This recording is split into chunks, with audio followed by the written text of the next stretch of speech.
Brought to you by ExpressCare Health and Skin Center. Get in, get out, get better. Hafide, and welcome back to Healthy Living. If you're just tuning in, we are talking about homesickness and a broken heart. And ready to answer your questions is ExpressCare's Dr. Jitka Lom. All right, Doc, let's get to it. Okay, so our first viewer is asking, my daughter is away attending college and is suffering from homesickness. What are some ways to help her feel better? Okay, so hopefully you can prepare your child in advance. That's letting them spend some time away from home, maybe taking a trip off island before they actually make the big leap to go off to college. But there are some things that have been studied that can really reduce homesickness by about 50%, so they're really useful to know.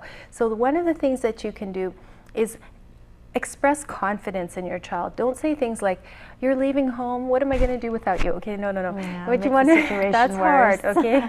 You want to say, you're leaving home, you're going to do great. Can't wait. I think that's empty nest syndrome. I know all about that one. I've gone through it, but it's hard. But you want to encourage them and express confidence that both they are going to be fine and you are going to be fine. Even if you don't really believe that, still say it anyway. And the other thing that you can do is encourage them to be as independent as possible when they get there. That means you can't be texting them and calling them every 5 minutes and making sure that they're okay, because they'll feel like you don't have confidence and they'll be constantly thinking about you and so on. So schedule a time to try to call them and reconnect. You can send the care packages and all of that, but be okay with their growth and their opportunities. All right.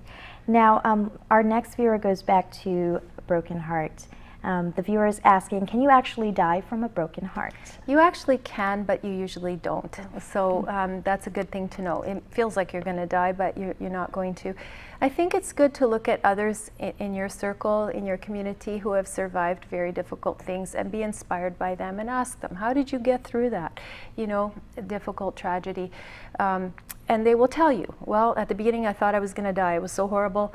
And then I got support from my friends. I made a stronger commitment to my faith. I worked really hard, or whatever they did. And they'll help you, give you ideas of how to get through this time. But don't try to go it alone.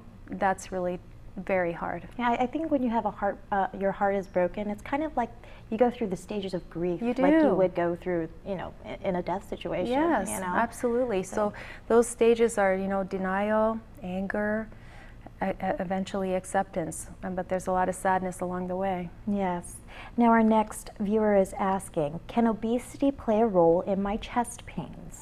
Yes, it can. If you're basically somebody who doesn't move around a lot and you're kind of obese, just a little bit of extra physical movement can pull a muscle for you, because it's carrying a lot of weight on your chest. So just that can give you, we call it musculoskeletal chest pain. Basically the muscles of your chest wall hurt if you've been inactive. But of course, if you're obese, you may also have diabetes or have high blood pressure, and then those things give you a higher risk for heart problems.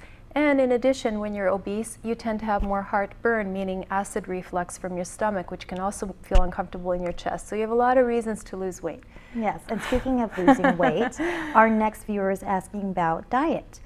Are there certain foods that can help prevent chest pains? Well, preventing chest pains, there's so many different reasons for chest pain. So I can't think of any food that would prevent it, except I think if you're getting chest pain from acid reflux, meaning from heartburn, meaning that term is so misleading, but it means the acid is coming from your stomach up into your esophagus. So if you're having that, then the foods to avoid are spicy foods, tomatoes, chocolate, coffee.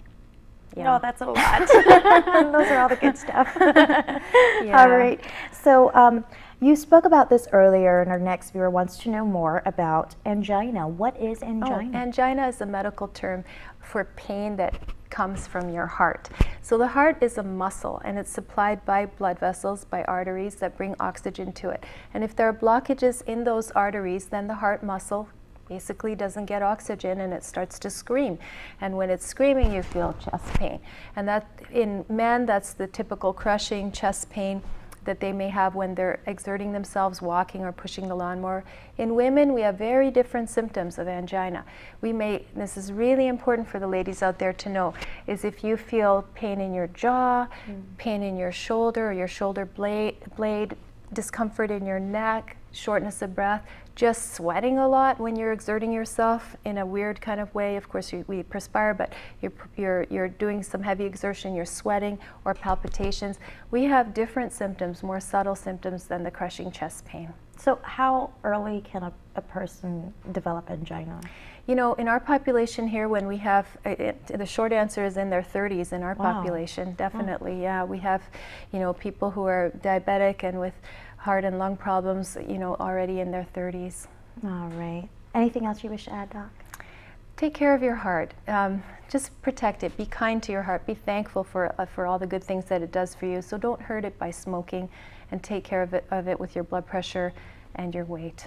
And February is National Healthy Heart Month. So if you have a concern, it's simple. Go to the clinic. They're going to listen to your heart and lungs. They're going to do some blood tests and an EKG to verify that your heart is healthy. And if there's any concerns, they'll send you to the specialist. Better prevent than be sorry. And I understand that 30 minutes a day of just a brisk walk can actually help reduce your risks for any heart-related disease. Any heart or stroke, yeah. Plus it'll keep your brain more active and prevent Alzheimer's, so another good thing to do. All right, well, thank you so much, You're Doc. welcome, it's my pleasure. You're very well Thank you. knowledgeable in a lot of topics, actually. Okay, so when we return, we'll be back to wrap up the show.